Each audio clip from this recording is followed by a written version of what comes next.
My name is indeed Lady Josephine Whittle, and I'd like to welcome you to an evening of right-wing poetry. Now, before I start, I feel I should clarify something. When I say right-wing, I do of course mean conservative, not fascist. I'm not a fascist, all right?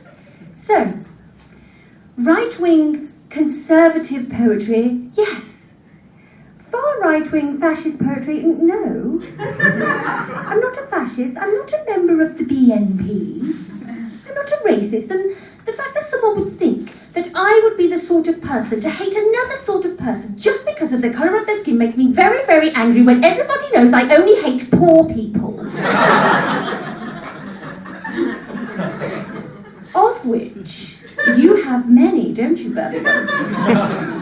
I've never seen so many velour tracksuits. I arrived today and saw such a woman at Snow Hill Station. Do you know Snow Hill Station? Yes? Yeah. And it has those, those ticket barrier thingies. So I came in from London and arrived at Snow Hill, and there was a woman faffing about with her ticket in the barrier.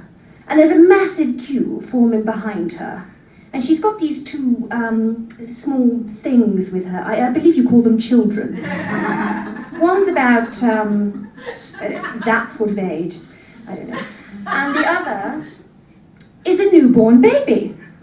A screaming newborn baby.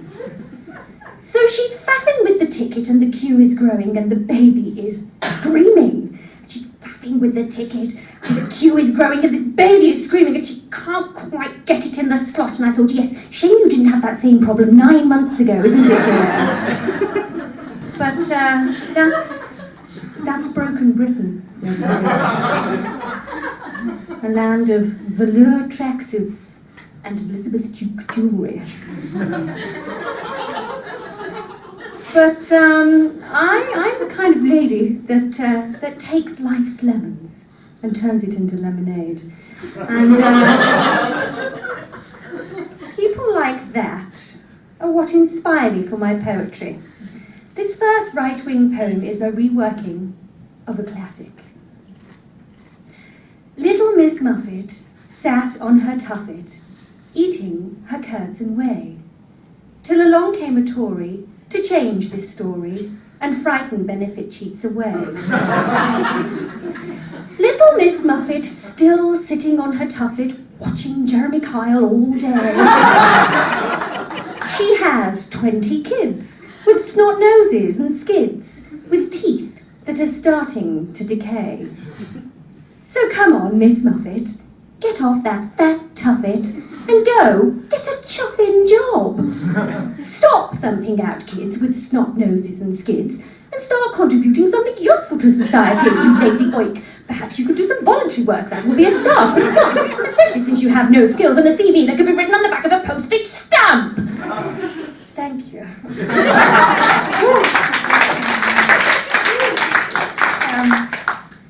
My next poem needs very little introduction. It's called I Like Killing Animals.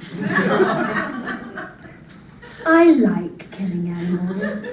Look, see how they run.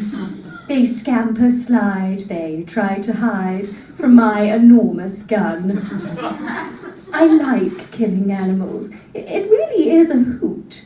On horses we trot when it's cold or hot for a good old-fashioned shoot. I quite like killing foxes. It's a jolly good social day out, where friends laugh and children play, trampling on protesters that get in the way. Men handsome in red, women slender in black, stampeding together on horseback. The bugle blares, and off we go. My pulse is racing, I'm all aglow. Oh, the excitement, oh, the thrill, to catch a fox and go in for the kill. The dogs will disembowel you, Foxy. They'll tear you limb from limb. No one will hear your cries for help over the horrific din. I don't go fox hunting at the Mow. It's still illegal, of course. But once my Cammy changes the law, we'll be back once again in full force.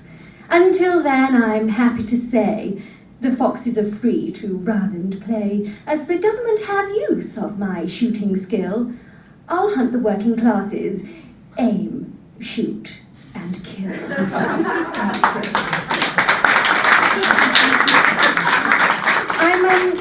I'm actually thinking of changing the ending of that poem, because obviously it says working class, oxymoron springs to mind. Well, they've never really had any class, have they? Now, on to the next poem. Has anyone here been to Italy? Have you been? Oh, did you like it, sir? A voice in the darkness? And you, sir, you've been to Italy, haven't you? Well, most of us here haven't. Have you? No? Don't. Full of Italians. Disgusting. And this next poem was inspired by my leisurely trip to the beach one day in Italy. It's called Ode to Speedos. Oh, Speedos, Speedos, wherefore art thou, Speedos? Oh, here you are, in Italy, men's bits on show for all to see. Why do men insist on showing, and why does my interest keep on growing? I can't help but stand and stare, furtively glancing here, then there. Good sir, I do not wish to see your meat to veg and cutlery. Put it away and stop showing off. Seeing men's bits makes me nervously cough.